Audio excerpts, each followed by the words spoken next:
Hey YouTube, this is Carrie Scrapping for a Dart. I wanted to do a video. I had a request on how I do some organization in my eBay business.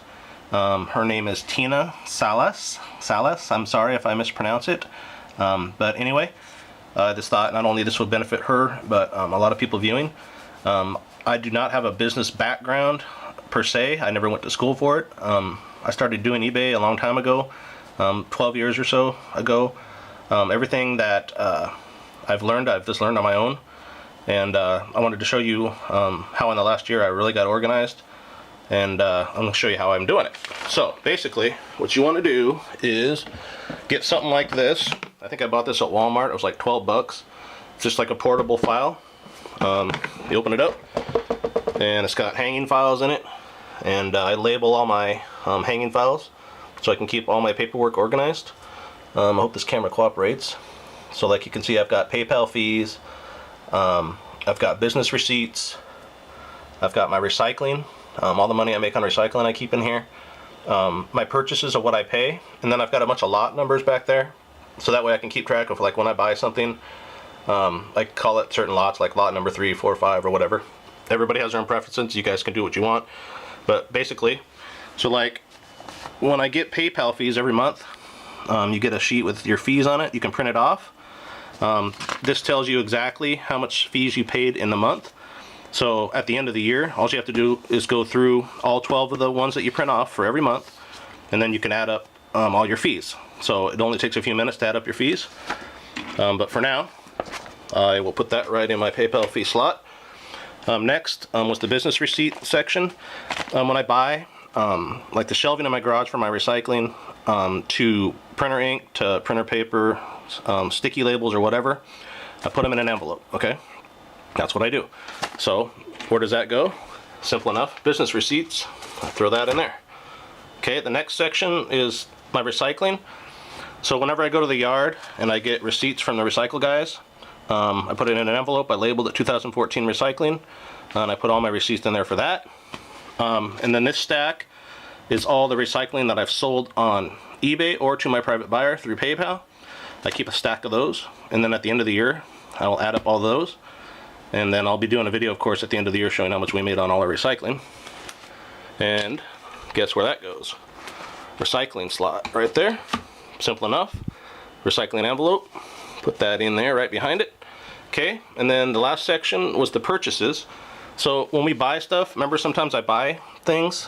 I buy sometimes computers for a few dollars, and I make 10, 12 bucks a piece on them. When I do my buys, I put them in this envelope. And I also wrote on there, basically for my college contract, it's about a 44-mile round trip, and then I know it's about 10 bucks in gas. You know, at the end of the year, that's tax deductible. So that goes into the purchase section. Also, when I go to thrift stores to buy things to resell, I put the thrift store receipts in here. Now, when you go to yard sales, you don't get receipts. So this is where honesty comes in. What I do is I write down on a piece of paper, like, everything that I've bought and how much I paid, and then when it sells, obviously I don't have to worry about that because I have my invoices I'll show you in a minute. But you do want to keep a record of how much you paid for your items. That way, when you go to your tax guy at the end of the year or figure out your taxes on your own, you have a nice list. And if for some reason you ever got an audit, I mean, this is the best you can do. Like, again, you can't get receipts at yard sales. So anyway, you just want to keep a good record. And then basically all this stack here is some things that I bought online to resell. I keep all that together. And that also goes, guess where? In the last section, the purchase section, if it'll go in there. Okay, so basically that's all that goes in there. And then I showed you in a video months ago, like this huge stack here. This is, I go every 4 months, I go through my eBay invoices, because if I waited till the end of the year, I'd have a stack that would, you know, I'd have 1,000 invoices to go through. And I prefer to do it every 4 months.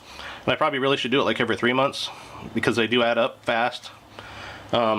Basically, I think I showed this in another video, but I just went ahead and added up everything. So like the first 4 months, you know, I had sales of like $3,775.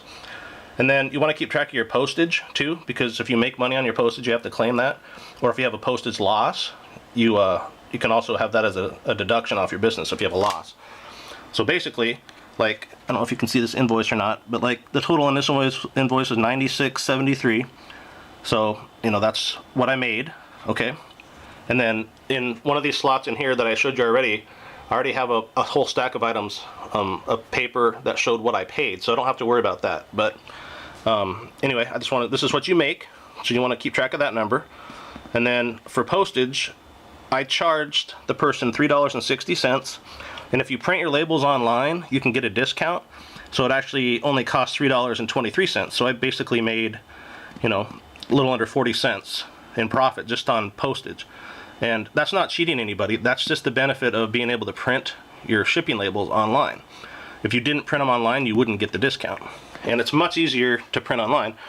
So like on the back of every invoice, I don't want to show you all my personal information, but I'll just show you that I get sticky labels. So when I'm done, when I print off my label that I put on my package, they come in two sections, sticky label on top, sticky label on the bottom. The top one peels off and goes on your package, and the label on the bottom you peel off and I stick on the back of my invoice. This is my record right here to take to my tax guy. If there's ever a problem, I can say, well, this is what I made, and this is, you know, on shipping, and it shows exactly on there how much shipping was. So Tina, I hope this helps you understand organizing eBay a little bit. I kind of went fast on this, but this is how I do it. Everybody out there does this differently. Some people have huge businesses and they have people doing this for them. I prefer to keep my business sole proprietor. I don't want any partnerships or anything. I just do my own thing. But again, it is worth paying a tax guy at the end of the year, because he's basically your bodyguard between the IRS and all that. If there's ever an audit, they go to him first because he's the one doing your taxes. So you want to be honest and do the best you can when you're doing your eBay business.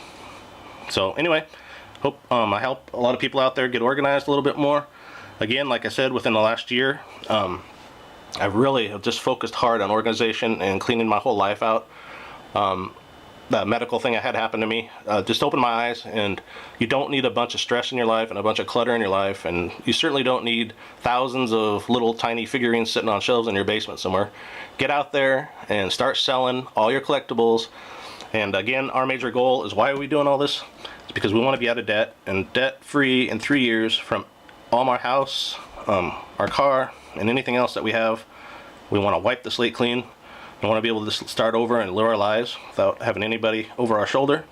Never want to be in debt to a lender. It's just the amount of interest you pay. Like, I was looking online, and if I went through with my whole house the rest of my like 16 years that I owe still in my house, I'd be paying them almost another $100,000 in interest. And that's almost what our house was worth when we bought it. So it's like, if you can pay off your house fast, or your Jeep fast, or your credit cards, that's all interest that you don't have to pay somebody else. Okay, so get out there and do it. All right, I hope you guys like this video. Please like and subscribe. Take care.